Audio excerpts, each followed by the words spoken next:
Well, it's just turned 9 o'clock on Tuesday the 28th of September, and we're just about to start on Leg 2, Day 2 that is, up Great Shunner Fell, over Kidston Pike and then up to Keld, or down to Keld at that point. As you can see, it's now 8 degrees and it is drizzling rain, and that's the forecast for the whole day. So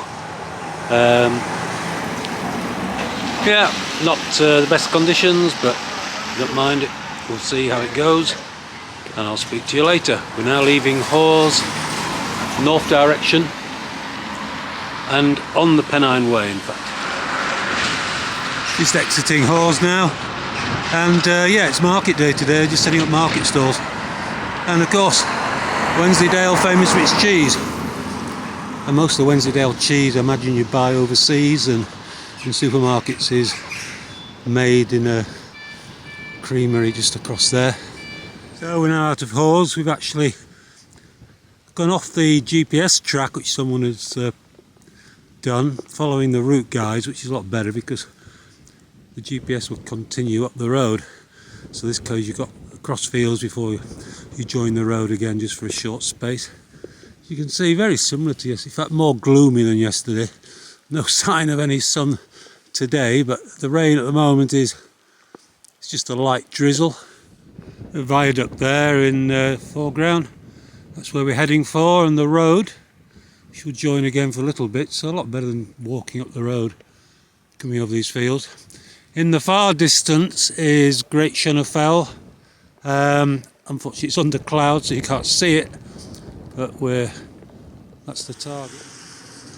We've now rejoined the road, but very nicely. Once you just cross the first little bridge, they provide a path that going through fields that runs alongside it, and you start to see sort of the higher fells coming into view. Okay, we're now going up, it's called Bluebell Hill, nicely named. I don't know if anybody's ever bothered to try and count the number of stiles and different types you go through on this and any other walk really. Most of the ones I've been going through today have been what they call pinch stiles. That's a gap in the wall where literally you walk 2 steps up and squeeze through the wall. The idea being it's too narrow for a sheep to get through, and I imagine too narrow for some, let's say, larger people to squeeze through at times. You also get gates, some of them which can be very stiff and awkward. And then my least favourite of this type, this is not a particularly high one. It's called a ladder stile, and as you can imagine, it can be, the very high ones can be quite difficult with dogs getting them over. Some dogs just hop up and over, others you've got to lift them onto the top and then get over yourself and lift them down again. But the ladder style, of which you'll be seeing plenty more. Okay, so we've now climbed up Blueberry Hill. We've now rejoined the Pennine Way. Pennine Way after Hawes had actually wound its way to Hawdraw, where we were yesterday, then comes around there and rejoins the path we're on here, and we're heading up there now. In fact, I can see a couple of hikers ahead. Whether they're doing the Pennine Way or what, I don't know. The first ones I've seen in the first 2 days actually walking. There's actually sun over there.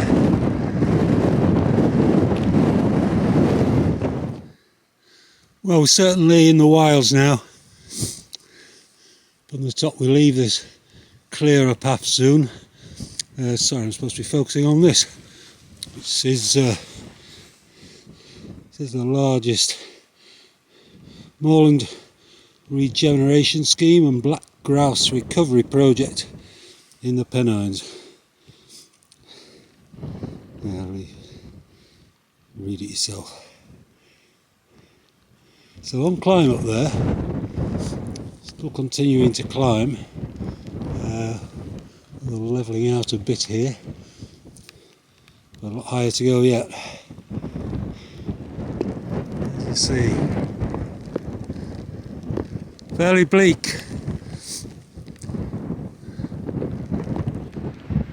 Right, just out of the wind, 3 hours, just over 3 hours and 10 kilometres later, we're at the top of Great Shunner Fell, which is the third highest peak in Yorkshire. It's pretty cold up here and very windy. I'm just on the shelter at the top here, it gives you some break from the wind. The trig point is there, 16 metres. Generally speaking, you would have fantastic views all around, all over every direction. As you can see, the only view we've got is the fence about 10 metres away. Not to worry, we'll head on down now. We start going down. Then we do have another climb, not as big as this one, up Shunner Fell before we get to Keld. And we're about, I guess, about halfway distance-wise. Okay, so I might just take my sack off and slip some gloves on, actually. Almost eerie as you've come over the hill now, just starting to come down. The cloud is thinning a little bit, but the biggest difference is the wind. Literally, it's almost still here.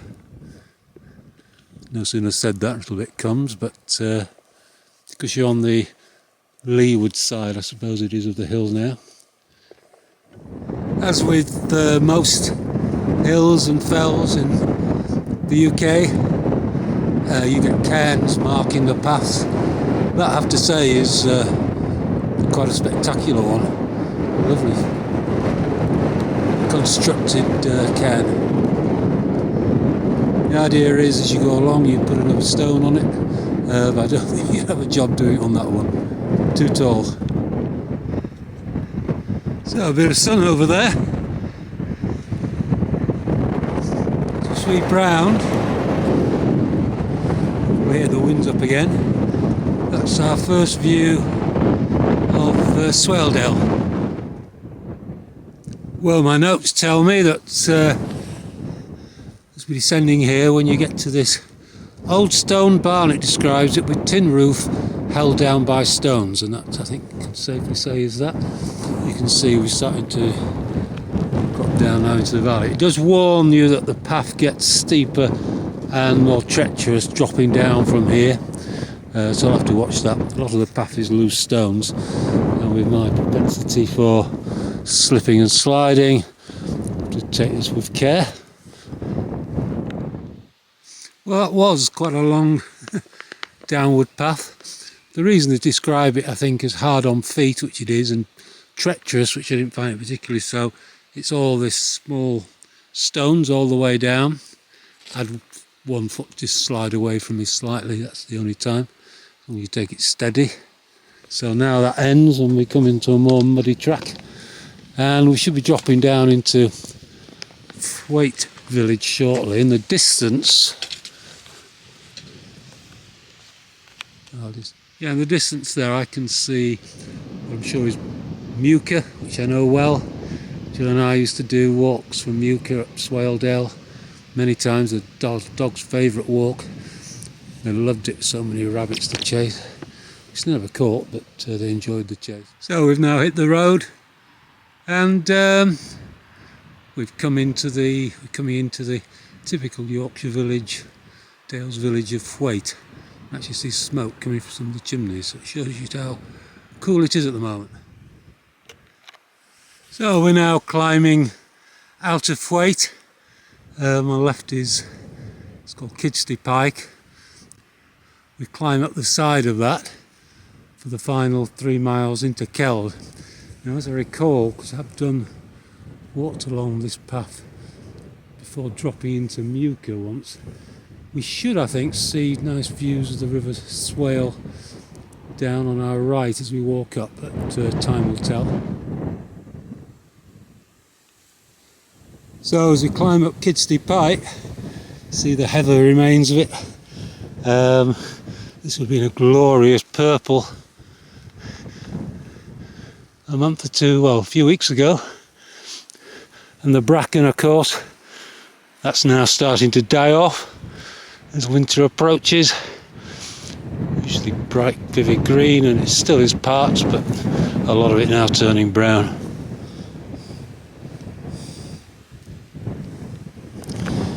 And starting to get views into Swaledale. Well, the Pennine Way goes off that way. We sadly got this rather steep hill. About 2 miles to go now to Keld. Going to the signpost. It's getting a bit blowy again, a bit dull.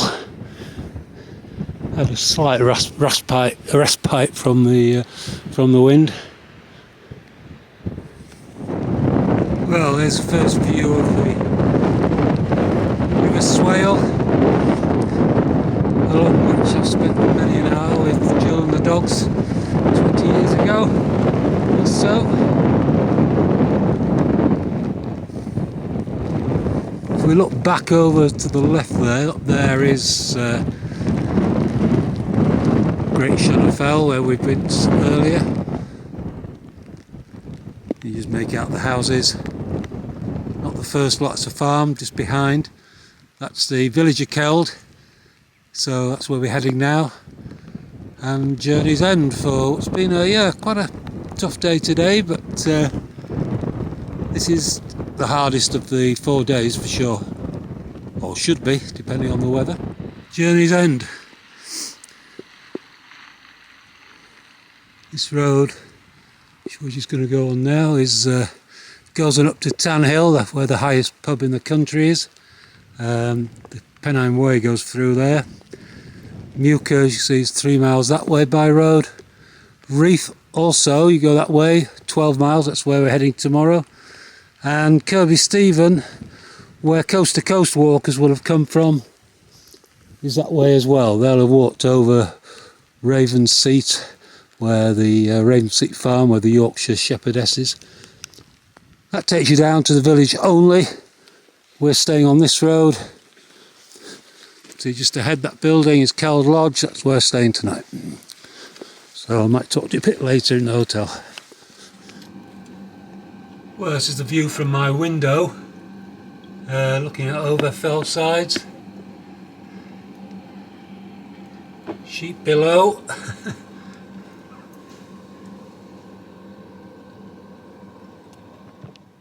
Well, I don't know how long this lens will be okay before it steams up. Got heaters on in here now. I've just had a shower. Back's a bit stiff, a bit sore. We've done, I'll give you the figures in a minute because my phone again stopped recording for a little while, but it looks to be about more or less the same as yesterday in distance, but a lot more climbing. And this is the toughest day for sure on this walk. I was lucky to get in here. I booked it a few weeks ago. I didn't expect to, because this is a very popular walker's place with the Pennine Way, although it doesn't come through Keld. It's only a short walk up from the river to come and stay here. The coast to coast comes across from west to east or east to west, whichever way you're doing it. And of course the Herriot Way also comes straight through Keld.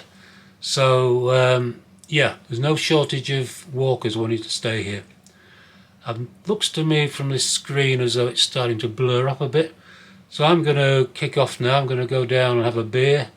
It's a design for walkers as this place. They have a great drying room that's like an oven when you walk into it, or with coat hangers and hot water pipes pumping, going through it. And believe you me, on a day like today, a drying room is in big demand. So I've already put my stuff in there, and now I'm going to go downstairs, put my feet up for a bit before I have something to eat.